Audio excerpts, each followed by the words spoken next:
Hi, thanks for joining us again in the Hillbilly Kitchen. Today is February the 16th, 2015, and we are right in the middle of the biggest snowstorm of the year, and it's looking like it's going to turn into a really big snowstorm. And there's absolutely nothing better on a cold day than a pot of chili. I've got about 1.5 pounds, maybe a little more, of ground chuck here. You can use any kind of ground beef. I have about 2 bell peppers and an onion that I've chopped up. I'm going to dump this in the pot here, brown the beef. I let the peppers and onions cook in with it. Put some salt and pepper in it.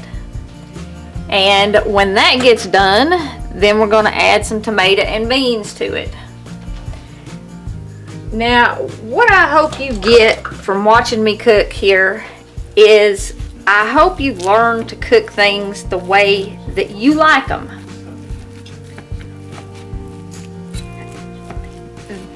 One of the main reasons for eating at home is to have things that you like fixed the way that you like them. I almost never eat in a restaurant because it seems like I just can't get food cooked the way I want it.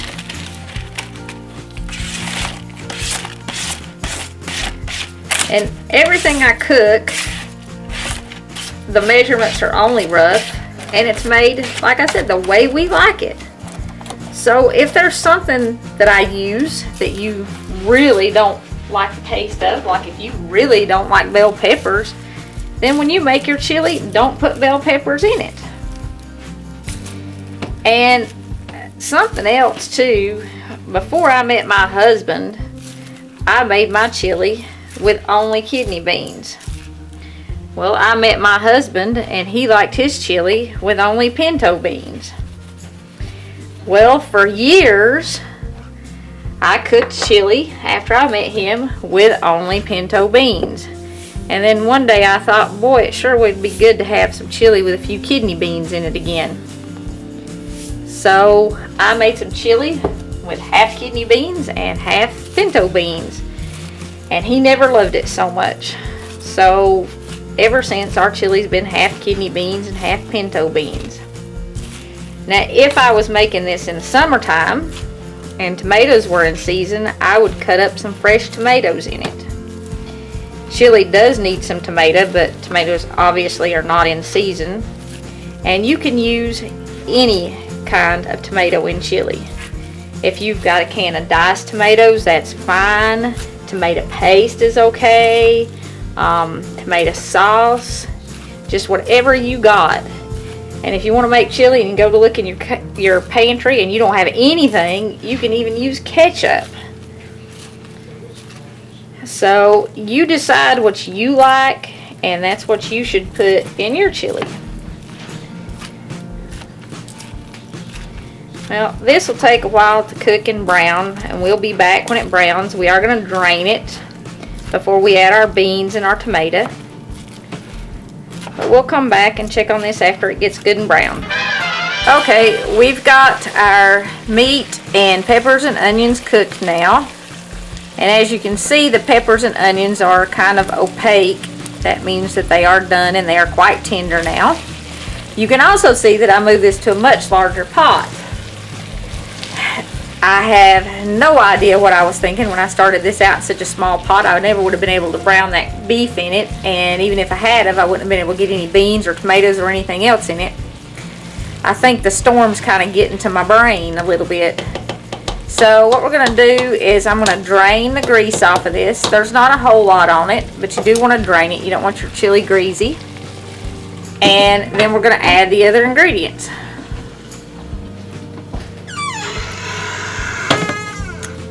Okay, we have it all drained here.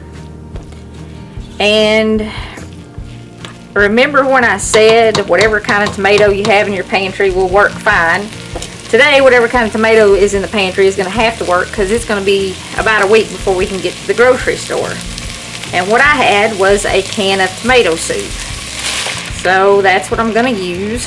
Now, if you like more tomatoes in your chili, you put more tomatoes. If I was using tomato sauce or tomato paste or just whole crushed tomatoes, I would put a little sugar in my chili too. But since the tomato soup already has sugar in it, I won't have to do that.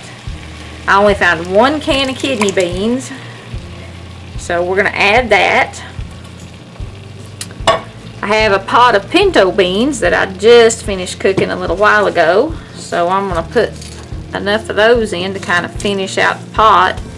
And I like to kind of have just slightly more than a 50% bean to meat ratio. You don't want your chili all beans, but you don't want it all meat either, because the beans are kind of what fill you up when you eat a pot of chili. Let's see how that looks.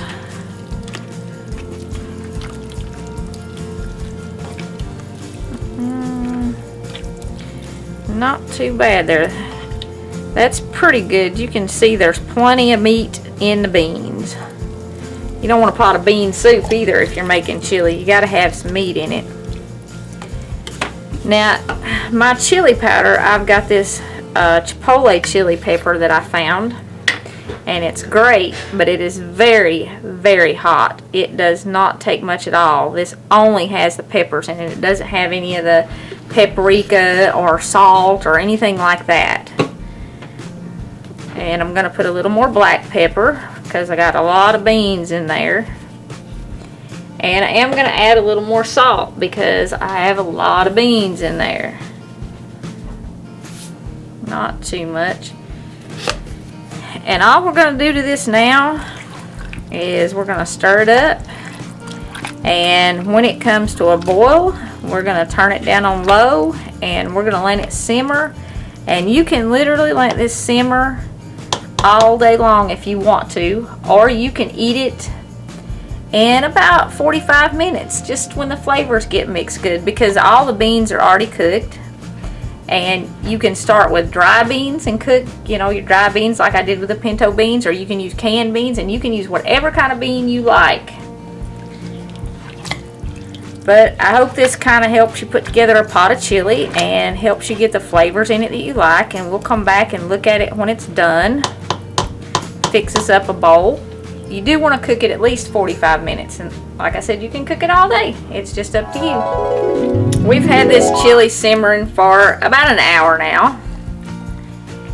And we did turn it down on low. The only thing we've done to it since we added the beans and tomato to it was stir it a time or two, so that it didn't stick to the bottom of the pot and burn. And you do want to do that. You have to stir it probably every 15 minutes anyway, or it will stick to the bottom of your pot and start to burn. Chili is one of those things that you do want to taste as you cook it, and make sure it doesn't need more chili powder, or it doesn't need a little more sugar, or maybe some more salt. And I probably have honestly not made chili twice the same way my whole life. But it has basic ingredients. You need meat, you need beans, you need tomato. And then season it the way you want it. I make mine really thick because that's the way Brett likes it. If you like a soupier chili, it is as simple as adding a little water to it. I didn't add any water to this, but the pinto beans that I cooked earlier, they had quite a bit in them. So let's see what we ended up with here. It is hot. When you taste it, blow it.